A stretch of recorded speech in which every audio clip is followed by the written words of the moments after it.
चलो बच्चों यहां तक समझ गया। टू बैलेंस कैरी डाउन लिख दिया सब लोगों ने? कोई Yes, sir. Yes, Yes. sir. anyone is having any doubt in this? No, sir. No, sir. चलो सो मैंने फोर्थ एडजस्टमेंट कर दिया है। क्लियर? अब वो लोन वाला जो है ना वो लास्ट में करूंगा। अब सबसे पहले आपका रिवैल्यूएशन अकाउंट टैली कर दो बच्चों। Tally your revaluation account. Revaluation account tally करो और प्रॉफिट आ रहा है या लॉस आ रहा है चेक करो। प्रॉफिट आ रहा है। Profit. See this is your revaluation account. Check करो, यही आपका प्रॉफिट आ रहा है 2880। Yes, sir. Yes, sir. सबका प्रॉफिट 2880 आया। Yes, sir. Yes, sir. Yes, sir. 2880 को कौन से रेशो में डिस्ट्रीब्यूट करोगे? पुराने रेशो में 3:2। सो 2880 को 3:2 में डिस्ट्रीब्यूट करोगे तो नर्मदा को कितना मिलेगा? 1728 एंड गोदावरी को कितना मिलेगा? 1152। Clear? Yes, sir. Yes, sir. So capital account में I will write by profit on revaluation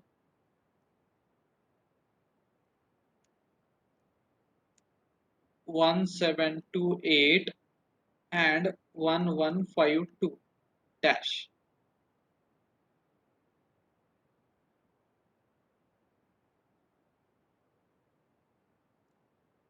clear?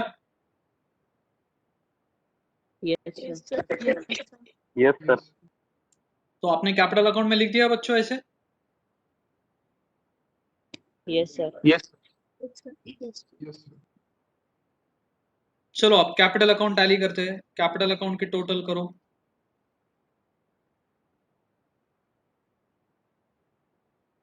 Narmada के आई थिंक क्रेडिट साइड का ही टोटल ज्यादा है सभी कैपिटल अकाउंट में। सो नर्मदा का क्रेडिट साइड का टोटल बोलो कितना आता है आपका? 32,128. अब ध्यान दो वहां बच्चों, नर्मदा का क्रेडिट साइड का टोटल कम्स टू 32,128। बाद में लिखना, उसका क्रेडिट साइड का टोटल आया 32,128। दिख रहा है सबको? Yes, sir. Yes, sir. Yes. Yes, sir. उसका ईयर एंड का बैलेंस कितना आना चाहिए? 21,600। Clear? Yes, sir. Yes, sir. पर यहाँ पे 32,128। सो 32,128 माइनस 26,100 कितना आता है? 10,528. 10,528. सो 10,528 और एक्सेस जो भी रहेगा वो कहाँ पे ट्रांसफर करने बोला है? Loan account. Loan account. Loan account. Loan account. So this is the hidden adjustment. See 32,128 total आया, इधर भी 32,128 लिख दिया पर मेरा बैलेंस से 21,600 आना चाहिए था और जो भी एक्स्ट्रा अमाउंट है I have written in the loan account. Clear? Yes, sir. Yes, sir. Yes, sir. Same Godavari का टैली करो। 30,752 ना? 30,752 टोटल है Yes, sir. Yes, sir. Yes, sir. और 30,752 माइनस ये 14,400 कितना आता है? 16,352. 16,352। और इसका तो टैली है, इसका कोई डिफरेंस नहीं है ना 12,000।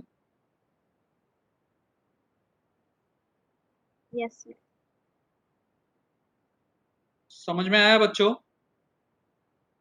Yes, sir. Yes, sir. Yes, yes, sir. अब याद रखना, आपको लोन अकाउंट को ट्रांसफर करने बोला है और सी क्रेडिट साइड का टोटल ज्यादा आया है आपका। ये दोनों में क्रेडिट साइड का टोटल ज्यादा आया है तो ये लाइबिलिटी रहेगा या असेट रहेगा? लोन, ये जो लोन अकाउंट ओपन हुआ है वेदर इट्स लाइबिलिटी और असेट। अगर क्रेडिट टोटल ज्यादा है तो Liability. लाइबिलिटी। सो ये दोनों जो लोन अकाउंट आए हैं ना बच्चों, ये आपको बैलेंस शीट में लिखने पड़ेंगे। So write in your balance sheet. आपने जो बैलेंस शीट बनाया ना, सो बैलेंस शीट में लिख दो। चलो ये आपका बैलेंस शीट है तो कैपिटल अकाउंट के नीचे लिख देना, कैपिटल अकाउंट के और नीचे क्रेडिटर्स जहां पे लिखते हो लोन अकाउंट, लोन अकाउंट में लिख दो नर्मदा का लोन। ऐसे भी लिख सकते हो Narmada loan account 10,528 and Godavari loan account 16,352. Liability side, write down Narmada loan account 10,528 and Godavari loan account 16,352. समझा बच्चों? Yes, Yes, sir. sir.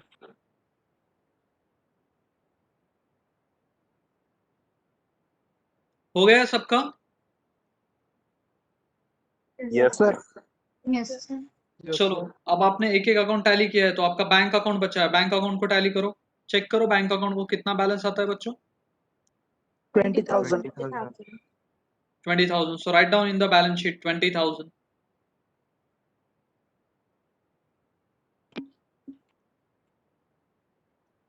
Check करो आपका आंसर अब यही आता है क्या? और कैपिटल अकाउंट के तो ऑलरेडी बैलेंस आ चुके हैं, यही कैपिटल अकाउंट के बैलेंसेस आप बैलेंस शीट में लिखोगे 21,600, 14,400 और 12,000.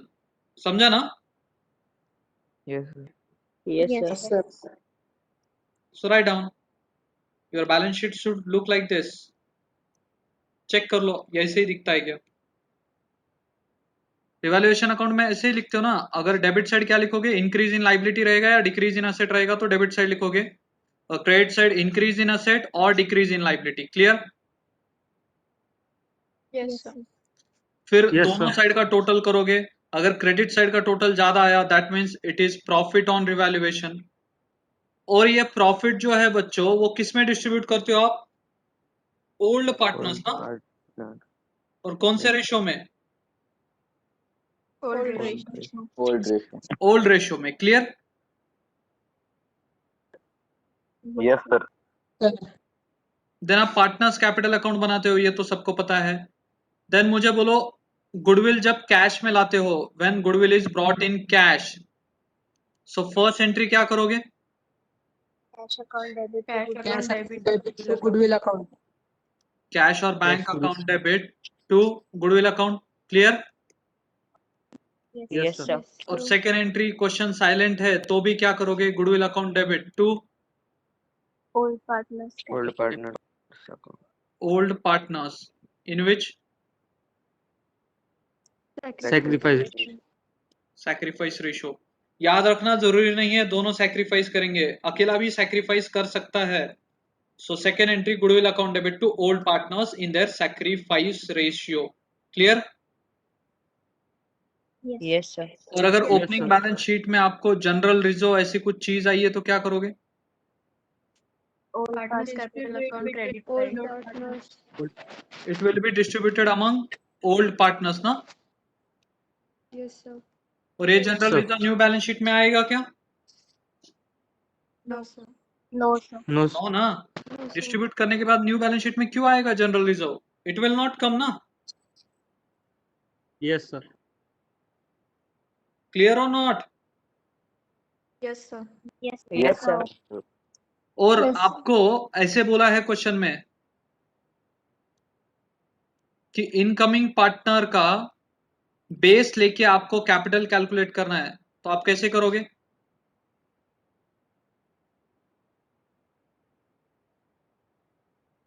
इनकमिंग पार्टनर के कैपिटल को बेस पकड़ना है तो कैसे करोगे? Firm capital is equals to capital brought by incoming partner. Correct?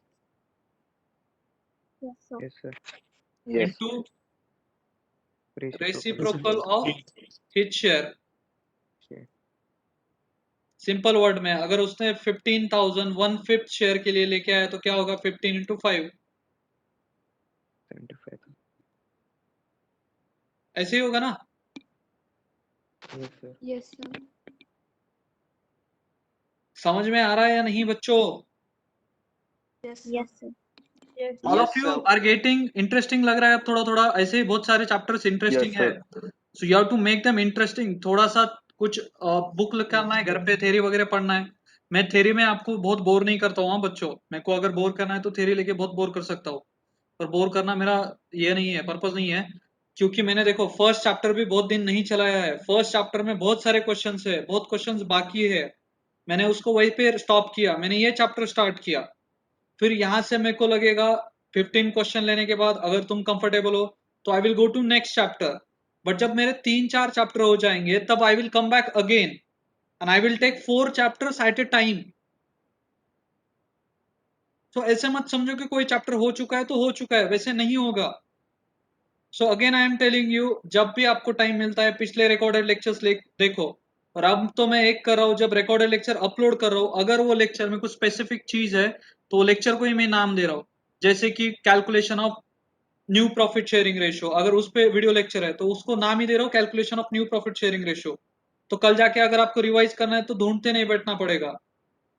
और अब मैं सीरीज मेंटेन कर रहा हूँ, जैसे कि एडमिशन ऑफ पार्टनर के लेक्चर्स है तो I am keep it AP7 AP8, admission of partner 7 lecture, admission of partner 8 lecture. So मैंने लाइन वाइज दिया है, अब पहले जैसे नहीं किया। So I am giving it line wise, और लाइन वाइज में अगर मैं कोई नया कंसेप्ट पढ़ाता हूँ तो 9th नंबर देख के I will add that heading to that lecture। किसी को रिकॉर्डेड लेक्चर व्यू करने में कोई तकलीफ तो नहीं है? सबको व्यू हो रहा है बच्चों? Yes, sir. Yes, sir. देखते होंगे तो पता है, कितने देखते कितने नहीं देखते आई डोंट नो। जो भी देखते हैं I think it is not there. मेरे को एक ही बोलना है बच्चों, मैं सब तुम्हारे लिए कर रहा हूँ, पर उसका बेनिफिट तुम कितना ले सकते हो इट्स अप टू यू। तुम्हारा क्लास होने के बाद मेरे को अपलोड करने के लिए 15-20 मिनट्स देने पड़ते हैं। अगर मैं उतना 20 minutes 25 minutes I am giving to take the benefit of that also. पढ़ा के अपलोड करना मेरी कोई जिम्मेदारी नहीं है, पर अगर मैं कर रहा हूं तो at least you take some benefit. कुछ बच्चे मुझे और भी लग रहे हैं कि थोड़ा इतना सिंसियरली नहीं कर रहे। टाइम पास के लिए होमवर्क नहीं देता हूं मैं, once in a moon homework देता हूं, और उसके बाद भी अगर आप नहीं सेंड करते हो आंसर।